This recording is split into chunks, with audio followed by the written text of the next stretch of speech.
Olá, meu nome é Noeli Florencio dos Reis Silveira. Eu tenho 56 anos e moro na comunidade da Jaguatirica há 37 anos.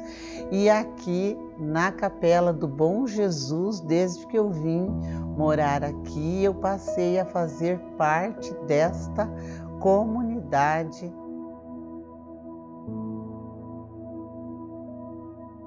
E a minha primeira lembrança que vem assim à minha memória são as missas que eu participava com a minha mãe. Então, minha mãe sempre uma mulher muito devota, muito católica. E eu lembro assim que aos domingos de missa nós tínhamos que vir. Tínhamos que vir mesmo sem vontade, porque a gente criança, né? Para criança, tudo é muito demorado. Haja vista que ela quer brincar. Então a gente queria brincar em volta da igreja. Tinha o pequeno cemitério, a gente era muito curioso, queria ver, né, o que tinha. E depois da celebração, nós gostávamos muito de ir aqui na casa do seu Bento, colher, pedir, né, laranjas e mexericas, que tinha muito. Hoje, inclusive, eu moro num desses terrenos. Então, a minha primeira lembrança eram as missas e que eu achava assim tão demoradas, porque a gente queria brincar e correr aí pela volta da igreja. Também lembro de algumas festas que eu vinha com a minha família e a gente vinha na missa porque sabia que ao final nós iríamos ganhar os famosos santinhos do Padre Conrado. Além dos santinhos, a balinha. Então nós gostávamos muito disso, porque a gente queria fazer coleção dos santinhos. Então a gente tínhamos vários santinhos e a cada missa um novo santinho.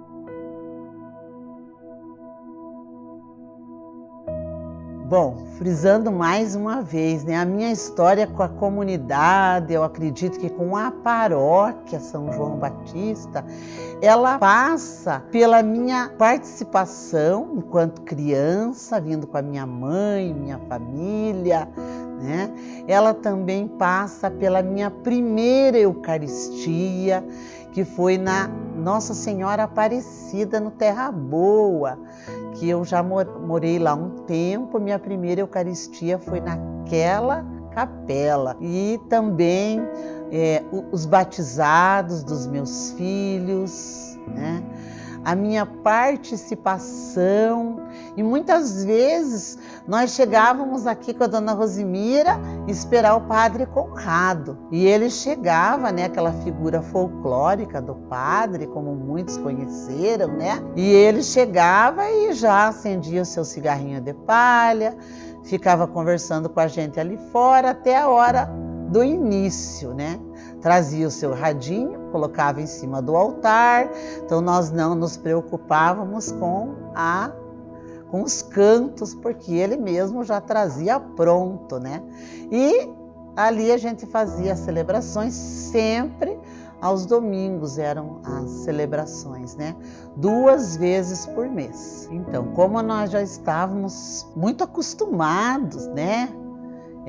Com o Padre Conrado durante tanto tempo conosco, depois que ele foi embora, começaram a vir outros padres, né, para cá. E assim, cada um com seu jeito próprio de celebrar, e nós tivemos que nos acostumar também com esses novos. Lembro do Padre Messias aqui, como ainda diácono, ele vinha celebrar conosco. A minha casa sempre foi um lugar, eu digo, uso essa palavra, de paragem, paragem para os padres, né? Onde eles podiam descansar, eles podiam receber uma refeição, né? Então a minha casa, além da casa da dona Rosemira, eu fazia questão de receber os padres, porque eu me achava muito abençoada de estar recebendo os padres. Então, ficava muito feliz que eles pudessem, né, ir até a minha casa e fazer parte da minha vida, porque eu acreditava que assim deveria ser, que os padres serem mais presentes na vida da comunidade. Depois do padre Conrado, padre Adão deixou ótimas lembranças na nossa comunidade. Me lembro do padre Emerson, menino ainda, que vinha tocar, cantar junto enquanto seminarista. Me lembro do padre Oswaldo, pouquinho tempo. Acho que depois passaram vários padres que ficaram assim, pouquinho tempo. Lembro do padre Bruno também. E assim, lembro de um padre assim que deixou bastante lembrança, que era muito engraçado. As missas eram sempre muito alegres. O padre Marcelo. Depois, eu acredito que veio o que mais ficou tempo com a gente, foi o padre Laércio. Depois do padre Laércio, né, do falecimento, né, dele tão precoce, a gente sentiu muito, né, foi uma perca irreparável para nós enquanto comunidade. Então, aquele homem, né, pequeno em estatura, mas grande no amor, na bondade, no ato de doar-se, ele nos deixou, né, e nos deixou um pouco órfãos, né?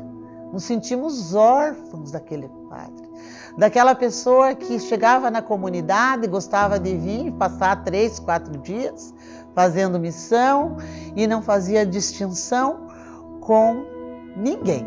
Ele visitava até as famílias evangélicas. E as famílias evangélicas o respeitavam de uma certa maneira.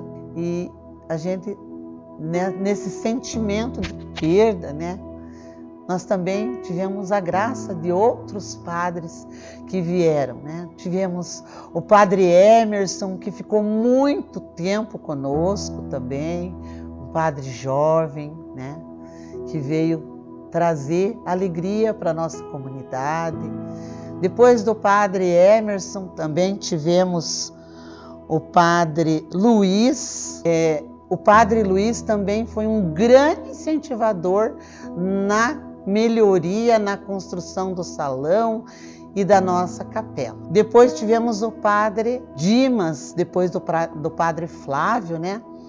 E com o padre Dimas, nós não pudemos conviver presencialmente com ele muito pouco tempo, porque depois passamos pela pandemia, mas o padre Dimas, ele não nos abandonou nunca, e mesmo de forma virtual, ele esteve conosco, sempre. Então, às vezes ele fazia orações, terços na madrugada, então eu deixava o meu celular para despertar, porque eu achava assim, que eu tinha que acordar aquela hora, porque eu não podia deixar o padre Dimas rezar sozinho.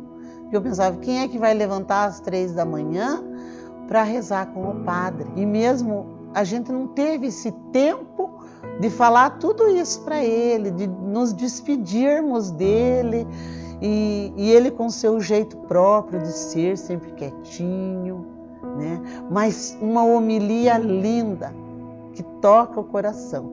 Quem tem essa vivência de comunidade, vai ter sempre alguma coisa, uma lembrança para ter, para guardar de cada sacerdote, porque eu acho que é isso, o padre é isso, ele é um pouco pai da comunidade, né? E a gente aceita e recebe cada um deles com tanto amor, com tanta alegria, né, no coração, como agora recebemos o padre Anderson, aquele padre, menino, grande também no gesto de amor que ele tem para a comunidade, de estar sempre conosco aqui, alegre, feliz. Então a gente quer acolher o padre Anderson como acolheu outros, né? E que a cada sacerdote, esperamos que o padre Anderson fique aqui conosco, a gente quer que o padre Anderson seja assim, um filho, um irmão, um parente próximo até porque ele está distante da família dele. Então a gente é muito feliz e está muito feliz com tudo que está acontecendo na nossa paróquia, nas capelas, depois da vinda e com o final da pandemia também podendo, né, ter mais espaço, mais acontecimentos na nossa paróquia.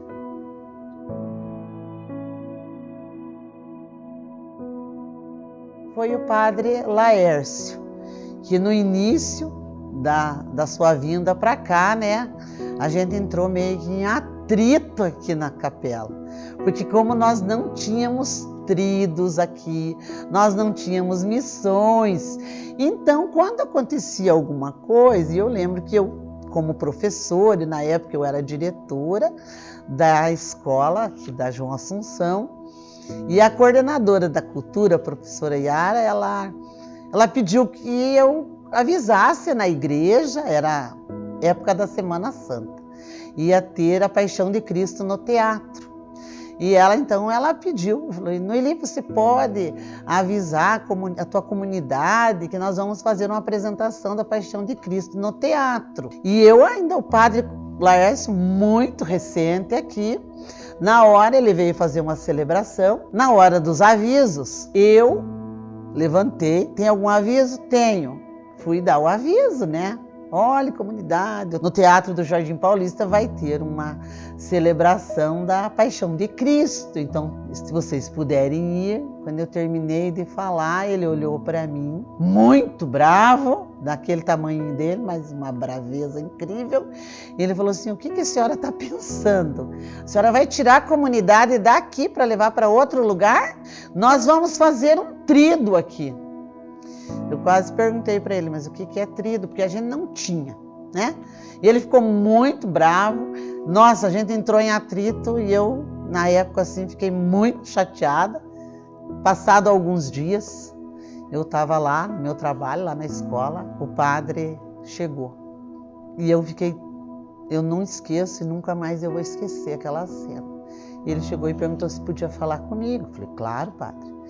Eu vim lhe pedir. Ele falou essa palavra: eu vim lhe pedir perdão. Aquilo para mim me derrubou, sabe? Porque eu não devia ter brigado com você, professora. Eu estava errado.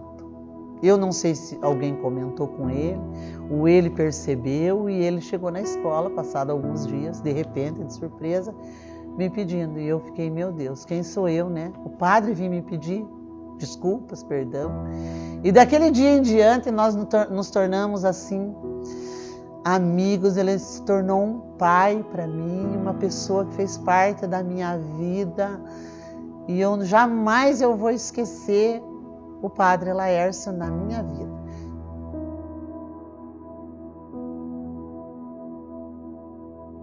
Eu não consegui me separar do padre Laércio. Como eu já contei, né, no primeiro momento, do atrito com ele, depois da nossa amizade, do amor que ele tinha pela nossa comunidade, eu não posso citar dois fatos marcantes, se me permite contar aqui. O primeiro fato marcante foi em 2007. Em 2007, a minha filha, ela tinha 19 anos. E nesse ano ela se queixou de um problema na garganta e levando no médico, a gente, primeiro momento, fizemos alguns exames, não aconteceu nada. Os exames deram todos bons e a gente relaxou e ficou tranquilo. O problema persistiu e no início de 2007, eu ainda estava voltando a trabalhar. E ela fez uma cirurgia para tirar um nódulo que apareceu na garganta. Primeiro momento parecia ser benigno, mas depois da cirurgia, 15 dias depois, a gente descobriu que era câncer que ela estava com ele, na tireoide. Então só essa palavra, o mundo desmorona na cabeça de qualquer pessoa. Imagine de uma mãe com uma filha de 19 anos, tinha acabado de passar no vestibular, com a vida inteira para viver, com tantos sonhos para realizar, e a gente descobre essa doença. Era uma sexta-feira. E a primeira coisa que me passou na minha cabeça naquele dia foi ligar para o padre Laércio. E eu peguei o telefone chorando muito e liguei para ele. E contei para ele. E ele me acalmou, desliguei o telefone e ali ficamos sem saber para onde ir, o que fazer. E no sábado cedinho, antes das 8 da manhã, bateu a minha porta, eu abri, era o padre Laércio. Ele é a irmã Catarina. E ele chegou com essa Bíblia que eu tenho aqui na minha mão e um tercinho de Nossa Senhora Aparecida. Para mim foi muito marcante, porque ele veio lá da sede, né? Ele levantou cedo e veio aqui na minha casa num sábado de manhã. E eu muitas vezes me perguntava e me questionava o que era fé. Eu achava que tinha, mas eu não tinha certeza. E foi nesse tempo da doença da minha filha que eu falei para ela que me lembrei daquela tempestade em alto mar, que o Pedro estava com medo, pediu socorro e que Jesus estava ali com ele, né? Então eu disse para minha filha que parado naquele lugar nós não podíamos ficar. Voltar para trás não podíamos. Então nós tínhamos que seguir adiante.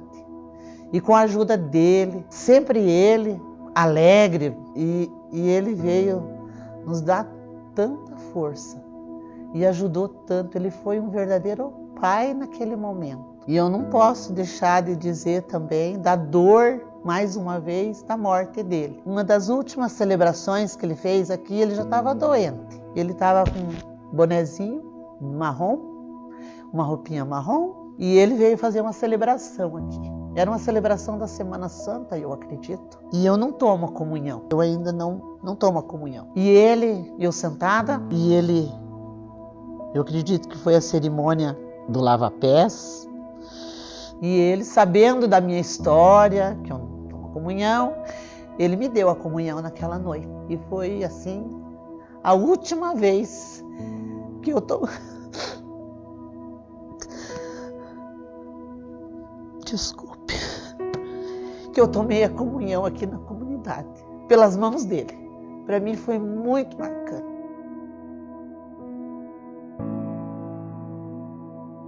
É difícil, né? A gente se imaginar mais 6 décadas pela frente, né?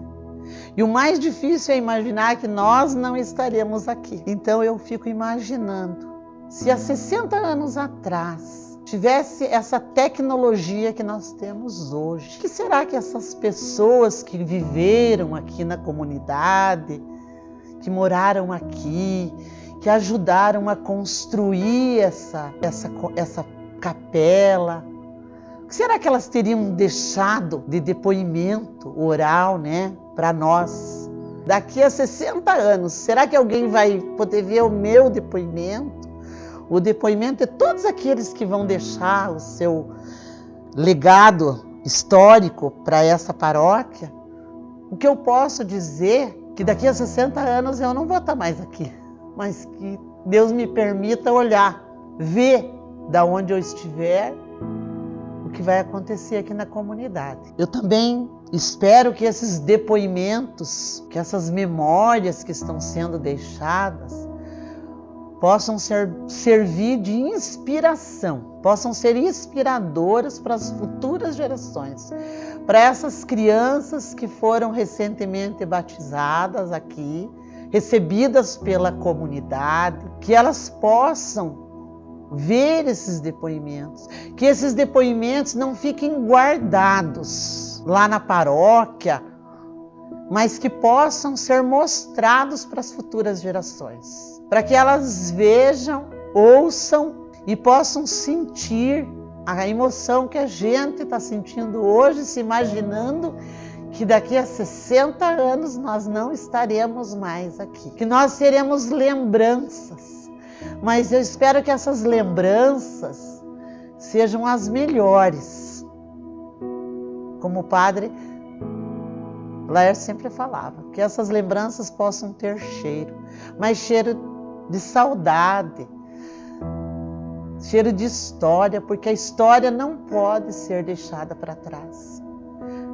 Um povo que não tem história, é nada.